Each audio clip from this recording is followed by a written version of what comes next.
ओम नमः शिवाय। हर हर महादेव। आप सुन रहे हैं पौराणिक अमृतवाणी द्वारा प्रसारित शिव महापुराण कथा। कथा को सुनने के लिए चैनल को लाइक शेयर एंड सब्सक्राइब करें। आगे की कथा प्रारंभ करते हैं। अथ कोनविंशो अध्याय। पार्थिव शिवलिंग के पूजन का महात्म्य। ऋषिगण बोले, हे सूत जी, आप चिरंजीवी हैं। आप धन्य हैं जो परम शिव भक्त हैं। आपने शुभ फल को देने वाली शिवलिंग की महिमा सम्यक प्रकार से बताई। अब आप व्यास जी द्वारा वर्णित भगवान शिव के सर्वोत्कृष्ट पार्थिव लिंग की महिमा का वर्णन करें। सूत जी बोले, हे ऋषियों, मैं शिव के पार्थिव लिंग की महिमा बता रहा हूँ। आप लोग भक्ति और आदर सहित इसका श्रवण करें। हे द्विजों, अभी तक बताए हुए सभी शिवलिंगों में पार्थिव लिंग सर्वोत्तम है। उसकी पूजा करने से अनेक भक्तों को सिद्धि प्राप्त हुई है। हे ब्राह्मणों, ब्रह्मा, विष्णु, प्रजापति तथा अनेक ऋषियों ने पार्थिव लिंग की पूजा करके अपना संपूर्ण अभीष्ट प्राप्त किया है। देव, असुर, मनुष्य, गंधर्व, नाग, राक्षस और अन्य प्राणियों ने भी उसकी पूजा करके परम सिद्धि प्राप्त की है। सतयुग में मणिलिंग, त्रेता में स्वर्णलिंग, द्वापर में पारदलिंग और कलयुग में पार्थिव लिंग को श्रेष्ठ कहा गया है। भगवान शिव की सभी 8 मूर्तियों में पार्थिव मूर्ति श्रेष्ठ है। किसी अन्य द्वारा ना पूजी हुई नवनिर्मित पार्थिव मूर्ति की पूजा करने से तपस्या से भी अधिक फल मिलता है। सभी देवताओं में शंकर ज्येष्ठ और श्रेष्ठ कहे जाते हैं, उसी प्रकार लिंग मूर्तियों में पार्थिव लिंग श्रेष्ठ कहा जाता है। जैसे नदियों में गंगा ज्येष्ठ और श्रेष्ठ कही जाती है, वैसे ही सभी लिंग मूर्तियों में पार्थिव लिंग श्रेष्ठ कहा जाता है। जैसे सभी मंत्रों में प्रणव ओम महान कहा गया है, उसी प्रकार शिव का यह पार्थिव लिंग श्रेष्ठ, आराध्य तथा पूजनीय होता है। जैसे सभी वर्णों में ब्राह्मण श्रेष्ठ कहा जाता है, उसी प्रकार सभी लिंग मूर्तियों में पार्थिव लिंग श्रेष्ठ कहा जाता है। जैसे सभी पुरियों में काशी को श्रेष्ठतम कहा गया है, वैसे ही सभी शिवलिंगों में पार्थिव लिंग श्रेष्ठ कहा गया है। जैसे सभी व्रतों में शिवरात्रि का व्रत सर्वोपरि है, उसी प्रकार सभी शिवलिंगों में पार्थिव लिंग का सर्वश्रेष्ठ कहा है। जैसे सभी देवियों में शैवी शक्ति प्रधान मानी जाती है, उसी प्रकार सभी शिवलिंगों में पार्थिव लिंग प्रधान माना जाता है। जो पार्थिव लिंग का निर्माण करने के बाद किसी अन्य देवता की पूजा करता है, उसकी वह पूजा, स्नान, दान आदि क्रियाएं व्यर्थ हो जाती हैं। पार्थिव पूजन अत्यंत पुण्यदायी तथा सब प्रकार से धन्य करने वाला, दीर्घायु देने वाला है। यह तुष्टि और पुष्टि और लक्ष्मी को प्रदान करने वाला है। अतः श्रेष्ठ साधकों को पूजन अवश्य करना चाहिए। उपलब्ध उपचारों से भक्ति श्रद्धा पूर्वक पार्थिव लिंग की पूजन करना चाहिए। यह सभी कामनाओं को की सिद्धि देने वाला है। जो सुंदर वेदी सहित पार्थिव लिंग का निर्माण करके उसकी पूजा करता है, वह श्लोक में धन धान्य से संपन्न होकर अंत में रुद्रलोक को प्राप्त होता है। जो पार्थिव लिंग का निर्माण करके बिल्व पत्रों से 11 वर्ष तक उसका त्रिकाल पूजन करता है, उसके पुण्य फल को सुनिए। वह अपने इसी शरीर से रुद्रलोक में प्रतिष्ठा प्राप्त करता है। उसके दर्शन और स्पर्श से मनुष्यों के सभी पाप नष्ट हो जाते हैं और वह जीवन मुक्त ज्ञानी शिव स्वरूप है, इसमें संशय नहीं है। उसके दर्शन मात्र से भोग और मोक्ष की प्राप्ति होती है। जो पार्थिव शिवलिंग का निर्माण करके जीवन पर्यंत नित्य उसका पूजन करता है, वह शिवलोक को प्राप्त करता है और वह असंख्य वर्षों तक भगवान शिव के सानिध्य में शिवलोक में वास करता है। और कोई कामना शेष रहने पर वह भारतवर्ष में सम्राट बनता है। जो निष्काम भाव से नित्य उत्तम पार्थिव लिंग का पूजन करता है, वह सदा के लिए शिवलोक में वास करता है और शिव सायुज्य को प्राप्त कर लेता है। यदि ब्राह्मण पार्थिव शिवलिंग का पूजन नहीं करता है तो वह अत्यंत दारुण शूलप्रोत नामक घोर नरक में जाता है। किसी भी विधि से सुंदर पार्थिव लिंग का निर्माण करना चाहिए, किंतु उसमें पंचसूत्र विधान नहीं करना चाहिए।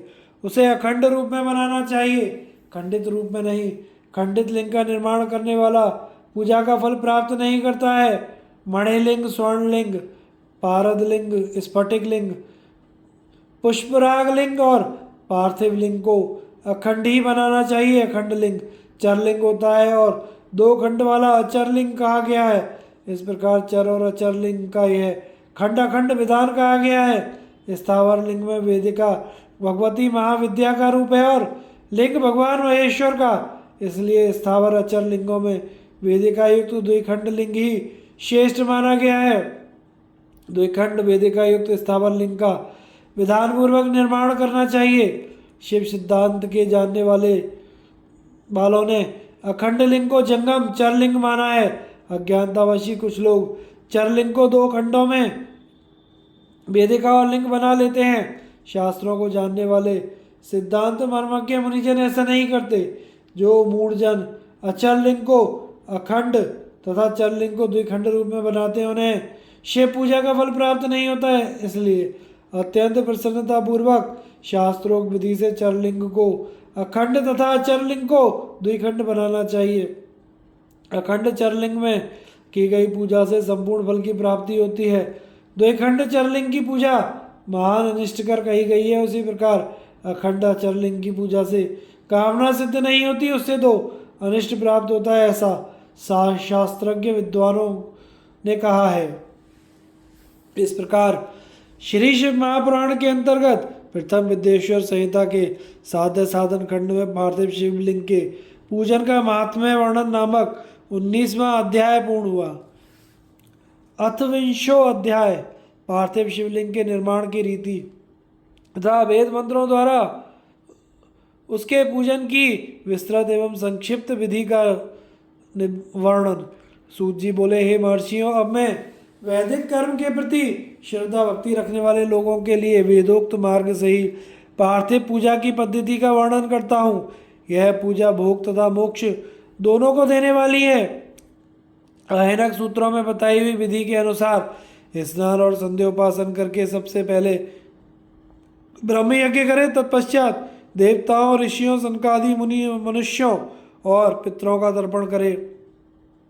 मनुष्य को चाहिए कि अपनी रुचि के अनुसार संपूर्ण नित्य कर्म को पूर्ण करके शिव स्मरण पूर्वक भस्म तथा रुद्राक्ष धारण करें। तत्पश्चात मनोवांछित फल की सिद्धि के लिए ऊंची भक्ति भावना के साथ उत्तम पार्थिव लिंग की वेदोक्त विधि से भलीभांति पूजा करें। नदी या तालाब के किनारे, पर्वत पर, वन में, शिवालय में अथवा और किसी पवित्र स्थान में पार्थिव पूजा करने का विधान है।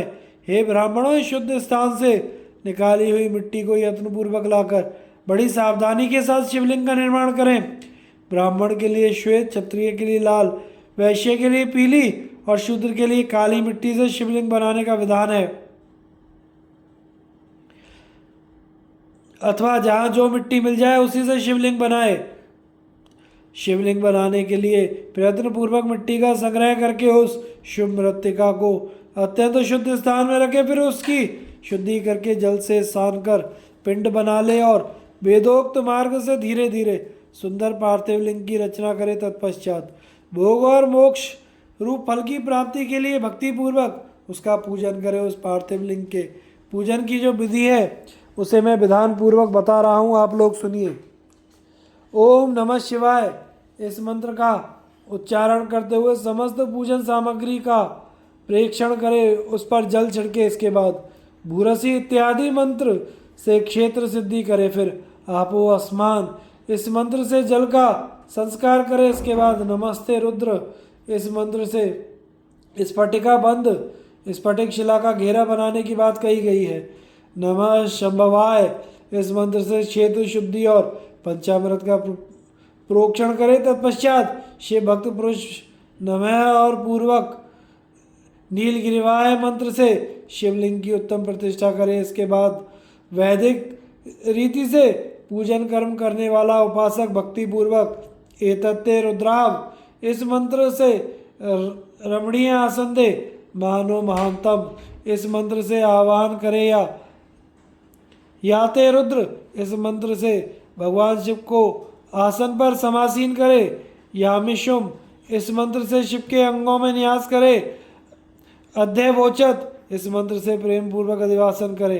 असौयस्ताम्रो इस मंत्र से शिवलिंग में इष्ट देवता शिव का न्यास करे। असौ यो अवसर्पितो पति इस मंत्र से उपसर्पण देवता के समीप गमन करे। इसके बाद नमो अस्तु नीलगिरीवाय इस मंत्र से इष्ट देव को पाद्य समर्पित करे। रुद्र गायत्री से अर्घ्य दे। त्र्यंबकम मंत्र से आचमन कराए। वह पृथिव्याम इस मंत्र से दुग्ध स्नान कराए। दधि क्रावणों इस मंत्र से दधि स्नान कराए। घृतम घृत पावा इस मंत्र से घृत स्नान कराए। मधुबाता मधुनक्तम मधुमानो इन 3 ऋचाओं से मधु स्नान और शर्करा स्नान कराए।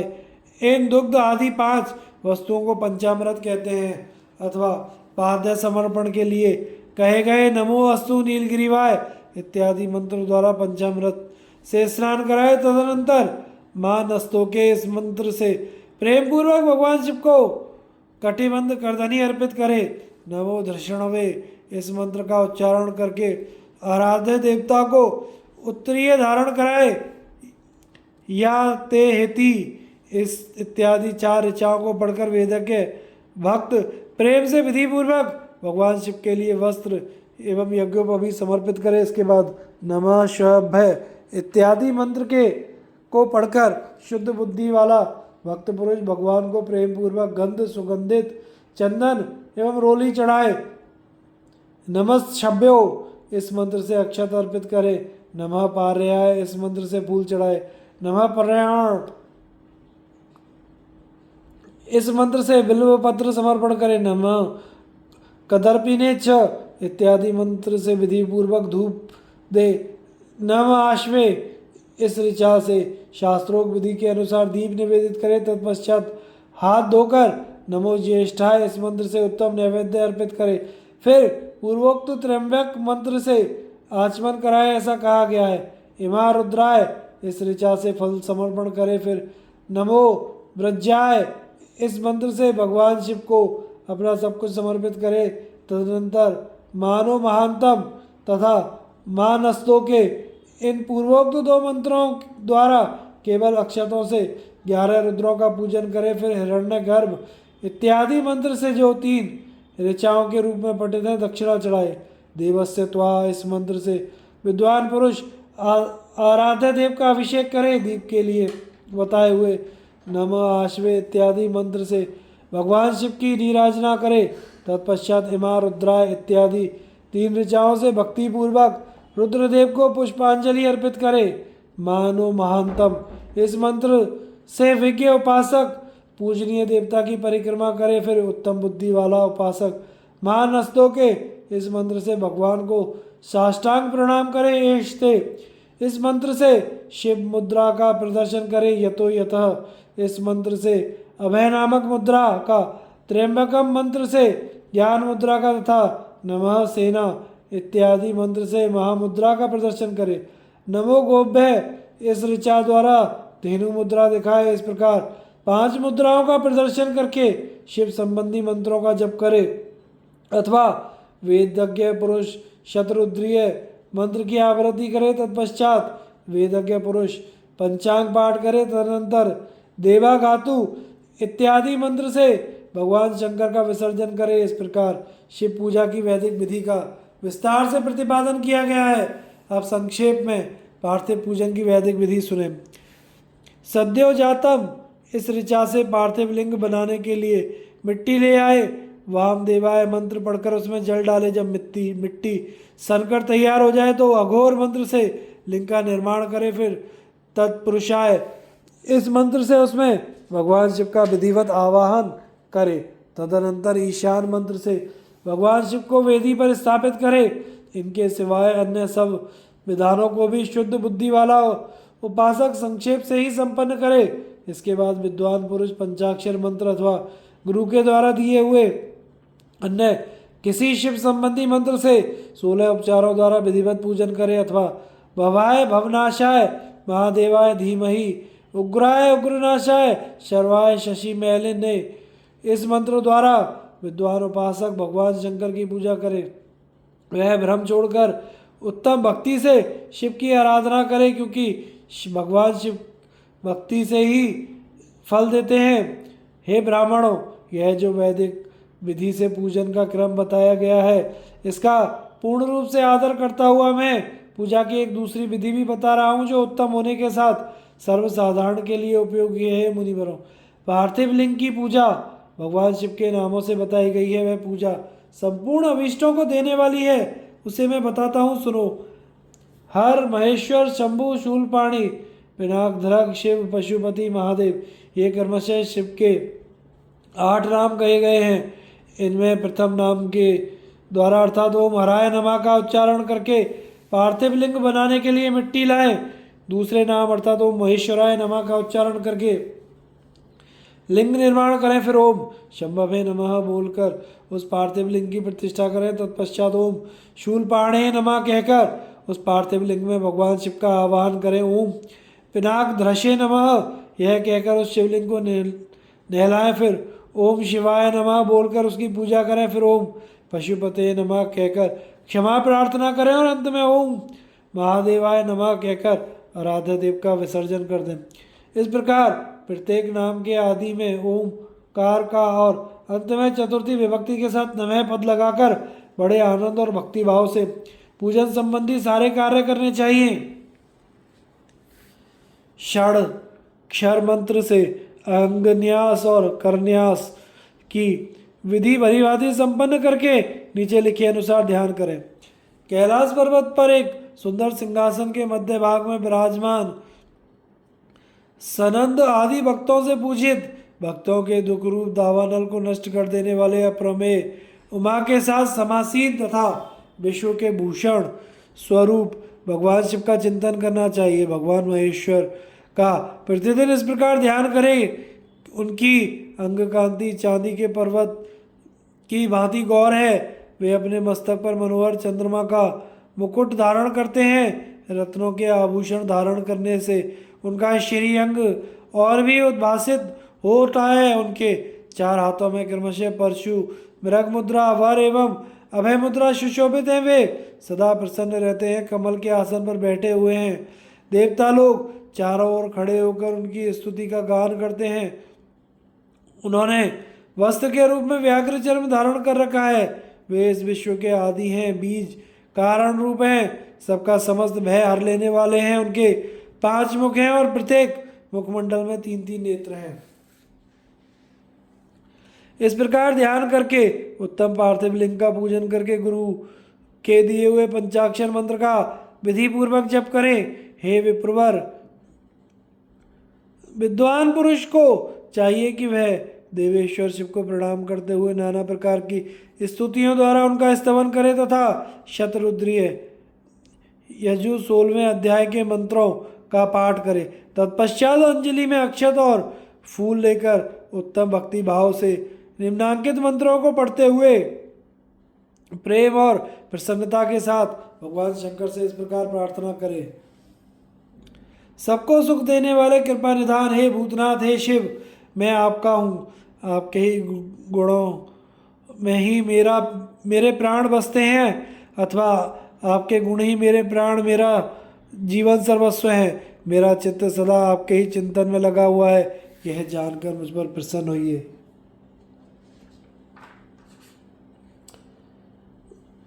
कृपा कीजिए हे शंकर, मैंने अनजाने में अथवा जानबूझकर यदि कभी आपका जप पूजन आदि किया हो तो आपकी कृपा से वह सफल हो जाए। हे गौरीनाथ, मैं इस समय महान पापी हूँ और आप सदा से ही परम महान पतितवान हैं। इस बात का विचार करके आप जैसा चाहें वैसा करें। हे महादेव, हे सदाशिव, वेदों, पुराणों, नाना प्रकार के शास्त्रीय सिद्धांतों और विभिन्न महर्षियों ने भी अब तक आपको पूर्ण रूप से नहीं जाना है, तो फिर मैं कैसे जान सकता हूँ। हे महेश्वर, मैं जैसा हूँ वैसा ही उसी रूप में संपूर्ण भाव से आपका हूँ। आपके आश्रित हूँ, इसलिए आपसे रक्षा पाने के योग्य हूँ। हे परमेश्वर, आप मुझ पर प्रसन्न होइए। हे मुने, इस प्रकार प्रार्थना करके हाथ में लिए हुए अक्षत और पुष्प को भगवान शिव के ऊपर चढ़ाकर उन शंभुदेव को भक्ति भाव से विधि पूर्वक साष्टांग प्रणाम करें। तदनंतर शुद्ध बुद्धि वाला उपासक शास्त्रोक्त विधि से इष्ट देव की परिक्रमा करे। फिर श्रद्धापूर्वक स्तुतियों द्वारा देवेश्वर शिव की स्तुति करे। इसके बाद गला बजाकर गले में अव्यक्त शब्द का उच्चारण करके पवित्र एवं विनीत चित्त वाला साधक भगवान को प्रणाम करे। फिर आदरपूर्वक विज्ञप्ति करे, उसके बाद विसर्जन करे। हे मुनिवरों, इस प्रकार विधि पूर्वक पार्थिव पूजा बताई गई है, जो भोग और मोक्ष देने वाली तथा भगवान शिव के प्रति भक्ति भाव को बढ़ाने वाली है। जो मनुष्य इस अध्याय का शुद्ध चित्त से पाठ करता है और श्रवण करता है, वह सभी पापों से मुक्त होकर सभी कामनाओं को प्राप्त करता है। यह उत्तम कथा दीर्घायुष्य, आरोग्य, यश और स्वर्ग, पुत्र, पौत्र आदि सभी सुखों को प्रदान करने वाली है। इस प्रकार श्री शिव महापुराण के अंतर्गत प्रथम विद्येश्वर संहिता के साध्य साधन खंड में पार्थिव शिवलिंग के पूजन की विधि का वर्णन नामक 20वां अध्याय पूर्ण हुआ। अथर्वविंशो अध्याय कामना भेद से पार्थिव लिंग के पूजन का विधान। ऋषिगण बोले, हे व्यास शिष्य सूत जी, हे महाभाग, आपको नमस्कार है। हे तात, आपने अच्छी प्रकार से पार्थिवार्चन की विधि बताई। अब सकाम पूजन में मनोवांछित पदार्थ के अनुसार कितनी संख्या में पार्थिव लिंगों की के पूजन की विधि है, हे दीनवत्सल, इसे कृपा पूर्वक बताएं। सूत जी बोले, हे ऋषियों, आप सब लोग पार्थिव पूजन की विधि का श्रवण करें, जिसका अनुष्ठान करने से मनुष्य कृतकृत्य हो जाता है। पार्थिव लिंग के पूजन को छोड़कर जो लोग अन्य देवों के यजन में लगे रहते हैं, उनकी वह पूजा, तप, दान आदि व्यर्थ हो जाता है। अब मैं कामना के अनुसार पार्थिव लिंगों की संख्या बताता हूँ। हे मुनिश्रेष्ठ, अधिक संख्या में अर्चन तो निश्चय ही फलदायी होता है। प्रथम आवाहन, तब प्रतिष्ठा, तदनंतर सभी लिंगों का पूजन अलग अलग करना चाहिए। लिंगों का आकार तो एक समान रखना चाहिए। विद्या प्राप्ति की कामना से पुरुष भक्तिपूर्वक 1000 पार्थिव लिंग शिवलिंगों का पूजन करे, इससे निश्चय ही उस फल की प्राप्ति होती है। धन चाहने वाले पुरुष को उसके आधे, 500 पुत्र चाहने वाले को 1500, वस्त्रों की आकांक्षा वाले को 500 शिवलिंगों की पूजा करनी चाहिए। मोक्ष की कामना वाले व्यक्ति को 1 करोड़, भूमि की अभिलाषा वाले को 1000, दया प्राप्ति की इच्छा वाले को 3000, तीर्थाटन की इच्छा वाले को 2000 शिवलिंगों की पूजा करनी चाहिए।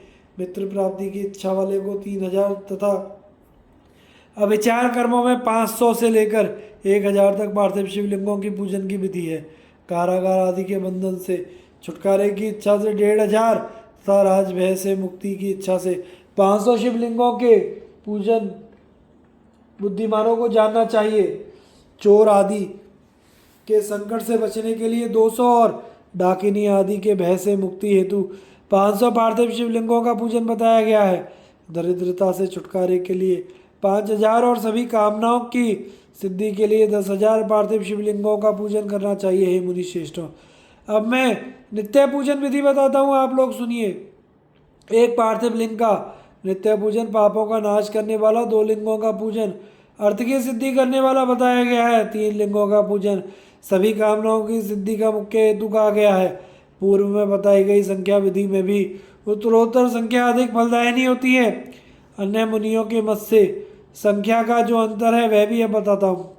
बुद्धिमान मनुष्य 10,000 पार्थिव शिवलिंग का अर्चन करके महान राज भय से मुक्त होकर निर्भय हो जाता है। कारागार आदि से छूटने के लिए 10,000 लिंगों का अर्चन करना चाहिए और डाकिनी आदि के भय से छूटने के लिए 7,000 लिंगार्चन कराना चाहिए।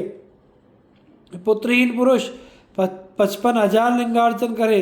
कन्या संतान की प्राप्ति 10,000 लिंगार्चन से ही हो जाती है। 10,000 लिंगार्चन से विष्णु आदि देवों के समान ऐश्वर्य प्राप्त हो जाता है। 10 लाख शिवलिंगार्चन से अतुल संपत्ति प्राप्त हो जाती है। जो मनुष्य पृथ्वी पर 1 करोड़ शिवलिंगों का अर्चन कर लेता है वह तो शिवरूपी हो जाता है, इसमें संदेह नहीं है।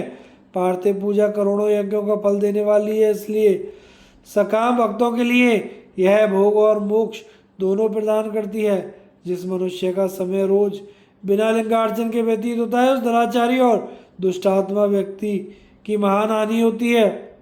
एक और सारे दान, विविध व्रत, तीर्थ, नियम और यज्ञ तथा उनके समक्ष दूसरी ओर पार्थिव शिवलिंग का पूजन माना गया है। कलयुग में तो जैसा श्रेष्ठ लिंगार्चन दिखाई देता है वैसा अन्य कोई भी साधन नहीं है। यह समस्त शास्त्रों का निश्चित सिद्धांत है। शिवलिंग भोग और मोक्ष देने वाला है, विविध आपदाओं का निवारण करने वाला है। इसका नित्य अर्चन करके मनुष्य शिव सायुज्य प्राप्त कर लेता है। महर्षियों को शिव नाम में इस लिंग की नित्य पूजा करनी चाहिए। यह सभी लिंगों में श्रेष्ठ है, अतः विधान पूर्वक इसकी पूजा करनी चाहिए। हे मुनिवरों, परिमाण के अनुसार लिंग 3 प्रकार के कहे गए हैं, उत्तम, मध्यम और अधम। उसे आप लोग सुने। मैं बताता हूँ। जो 4 अंगुल ऊंचा और देखने में सुंदर हो तथा बेदी से युक्त हो, उस शिवलिंग को शास्त्रज्ञ महर्षियों ने उत्तम कहा है। उससे आधा मध्यम और उससे भी आधा अधम माना गया है।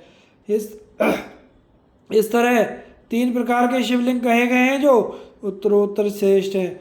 जो भक्ति तथा श्रद्धा से युक्त होकर अनेक लिंगों की मन से नित्य पूजा करता है, वह मनोवांछित कामनाओं को प्राप्त कर लेता है।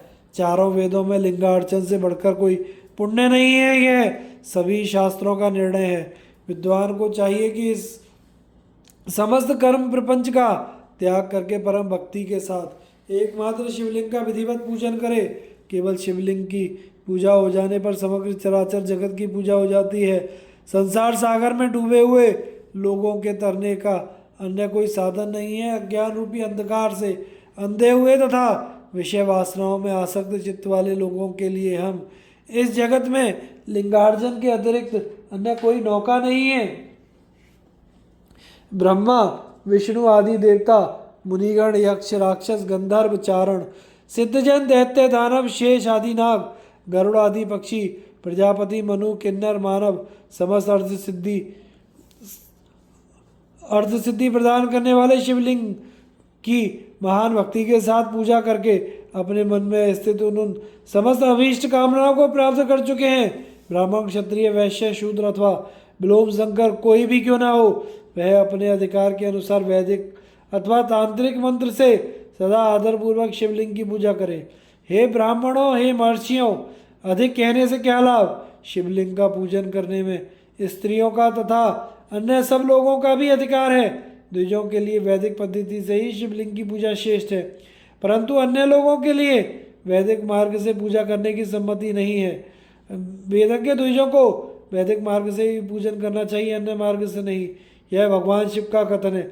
दधीची, गौतम आदि के शाप से जिनका चित्त दग्ध हो गया है, उन द्विजों की वैदिक कर्म में श्रद्धा नहीं होती। जो मनुष्य वेदों तथा स्मृतियों में कहे हुए सत्कर्मों की अवहेलना करके दूसरे कर्म करने लगता है, उसका मनोरथ कभी सफल नहीं होता। इस प्रकार विधि पूर्वक भगवान शंकर का नैवेद्यांत पूजन करके उनकी त्रिभुवन वही 8 मूर्तियों का भी वही पूजन करें। पृथ्वी, जल, अग्नि, वायु, आकाश, सूरज, चंद्रमा तथा यजमान, ये भगवान शंकर की 8 मूर्तियां कही गई हैं। इन मूर्तियों के साथ साथ शर्व, भव, रुद्र, उग्र, भीम, ईश्वर, महादेव तथा पशुपति, इन नामों की भी अर्चना करें। तदनंतर चंदन, अक्षत, बिल्वपत्र लेकर वहाँ ईशान आदि के क्रम से भगवान शिव के परिवार का उत्तम भक्ति भाव से पूजन करें। ईशान, नंदी, चंड, महाकाल, भृंगी, बृहस्, स्कंद, कपर्दीश्वर, सोम तथा शुक्र, ये 10 शिव के परिवार हैं जो क्रमशः ईशान आदि 10 दिशाओं में पूजनीय हैं। तत्पश्चात भगवान शिव के समक्ष वीरभद्र का और पीछे कीर्ति मुख का पूजन करके विधि पूर्वक 11 रुद्रों की पूजा करें। इसके बाद पंचाक्षर मंत्र का जप करके शतरुद्रीय का पाठ तथा नाना प्रकार की स्तुतियाँ करके शिव पंचांग का पाठ करें। तत्पश्चात परिक्रमा और नमस्कार करके शिवलिंग का विसर्जन करें। इस प्रकार मैंने शिव पूजन की संपूर्ण विधि का आदरपूर्वक वर्णन किया है। रात्रि में देव कार्य को सदा उत्तराभिमुख होकर ही करें। इस प्रकार शिव पूजन को भी पवित्र भाव से सदा उत्तराभिमुख होकर करना ही उचित है। जहाँ शिवलिंग स्थापित हो उससे पूर्व दिशा का आश्रय लेकर बैठना या खड़ा नहीं होना चाहिए, क्योंकि वह दिशा भगवान शिव के आगे या सामने पड़ती है। इष्ट देव का सामना रोकना ठीक नहीं है। शिवलिंग से उत्तर दिशा में भी क्यों ना बैठे, क्योंकि उधर भगवान शंकर का वामांग है जिसमें शक्ति स्वरूपा देवी उमा विराजमान है। पूजक को शिवलिंग से पश्चिम दिशा में भी नहीं बैठना चाहिए, क्योंकि वह आराध्य देव का पृष्ठभाग है। पीछे की ओर से पूजा करना उचित नहीं होता। अवशिष्ट दक्षिण दिशा ही ग्राह्य है, उसी का आश्रय लेना चाहिए। तात्पर्य यह है कि शिवलिंग से दक्षिण दिशा में उत्तराभिमुख होकर बैठें और पूजा करें। विद्वान पुरुष को चाहिए कि वह बिना भस्म का त्रिपुंड लगाए, बिना रुद्राक्ष की माला धारण किए तथा बिल्व पत्र का बिना संग्रह किए भगवान शंकर की पूजा ना करे। हे मुनिवरों, शिव पूजन आरंभ करते समय यदि भस्म ना मिले तो मिट्टी से ही ललाट में त्रिपुंड अवश्य कर लेना चाहिए। इस प्रकार श्री शिव महापुराण के अंतर्गत प्रथम विद्येश्वर संहिता के साधन साधन खंड में पार्थिव पूजन वर्णन नामक 21वां अध्याय पूर्ण हुआ। तो आगे की कथा का प्रसारण हम अगले भाग में करेंगे। कथा को सुनते रहिए और हमारे चैनल को लाइक शेयर एंड सब्सक्राइब कीजिए। हर हर महादेव।